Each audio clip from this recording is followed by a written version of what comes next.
भाग्यश्री सुडे खून खटला जलद गती न्यायालयात चालवून मारेकऱ्यांना फाशीची शिक्षा द्या या मागणीसाठी लातूरमध्ये निघाला न्यायमोर्चा।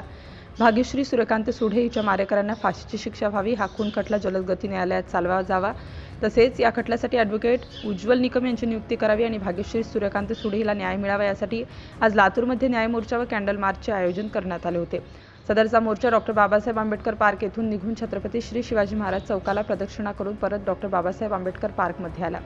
मोर्चा येथे आल्यानंतर काही मान्यवरांनी मनोगत व्यक्त करून श्रद्धांजली अर्पण केली। यावेळी माजी पालकमंत्री आमदार अमित देशमुख, माजी पालकमंत्री आमदार संभाजी पाटील निलंगेकर, आमदार अभिमन्यू पवार, आमदार धीरज देशमुख, माजी खासदार सूर्यकांत श्रंगारे, डॉ. शिवाजी काळगे, माजी आमदार बबुरवान खंदाडे, लोकाधिकार प्रमुख तथा हरंगुळचे माजी सरपंच व्यंकटराव पनाळे, भाजपा लातूर शहर जिल्हाध्यक्ष देविदास काळे, माजी महापौर विक्रांत गोजमंगुडे, माजी नगरसेवक अजित पाटील कव्हेकर, लोकाधिकार संघाचे मराठवाडा प्रमुख सुरेंद्रभाई अकनगिरे, डॉ. नरसिंग भिकाणे, प्रदीप पाटील खंडापूरकर, प्रल्हाद गड्डीमे, रामचंद्र तिरुके, अभिषेक अकनगिरे, डॉ. N शिळके, DN. शिळके, डॉ. अर्चना पाटील चाकूरकर, डॉ. सुरेखा काळे, सुनीता आरडीकर, स्वाती जाधव यांच्यासह हजारो नागरिक बंधू भगिनी उपस्थित होते।